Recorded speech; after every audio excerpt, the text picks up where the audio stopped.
আসসালামু আলাইকুম প্রিয় দর্শক ভাইয়েরা। আপনারা দেখতেছুন আমার গাড়ি নষ্ট হয়ে গিয়েছিল, ভ্যান গাড়ি। তে পরে আপনার এই মেকারের দ্বারা লয়ে গেছি, গেলে পরে এই সার্কাসটা খুললে পরে কন্ট্রোলারের সার্কাসটা খুললে পরে এই মেকারে দেখতাছে এই সমস্যাটা কি হয়েছে। তা পরে আপনার এই আমারে বললো যে আইসি সমস্যা। এই দেখায় সার্কিটটা কত সুন্দর করে খুললে পরে আপনার এই লত লইতাছে, যে যে যে লত ঠিক আছে গা, এই লটটি লইতাছে, লইয়া পরে আপনার এই জ্বালা দিতাছে। উনার নাম হয়েছে কাশেম।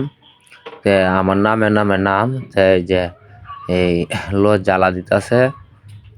আইসি ফাল্টাইয়া পরে আপনার কন্ট্রোলারের কাজ করছে। কইরে আর পরে কারেন্টটা আসলে অনেক সুন্দর হইয়া পড়ছে।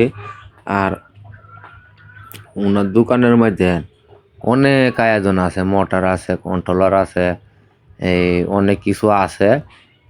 তারপরে আমার কন্ট্রোলারটা খুব সুন্দর করে ঠিক করে দিছে। এই লত ছুটাইছে, আরেক কন্ট্রোলার তো ছুটাইয়া পরে আপনার এই যেভাবে ঠিক করানো লাগে এইভাবে ঠিক করছে। তে আমি কইলাম যে ভাই দেখেন আমি গরিব মানুষ, আমার কন্ট্রোলারটা একটু সুন্দর করে ঠিক করে দিন যান। পরে দেখিলা কইতাছে কাশেম ভাই আপনি আইসুন আমার দোকানের মাঝেতে, আমি আপনার কন্ট্রোলারটা খুব সুন্দর করে ঠিক করে দিমু। আপনার এটা বলতে হইব না, আপনি নিশ্চিন্তে থাকেন, আমি আপনার কন্ট্রোলারটা সুন্দর করে ঠিক করে দেন। পরে আপনার দীর্ঘ সময় ধরে আপনার এই কাজ করছে, কাজ করার পরে এই আপনার কন্ট্রোলারটা ঠিক হয়েছে। পরে আপনার এই কন্ট্রোলারটা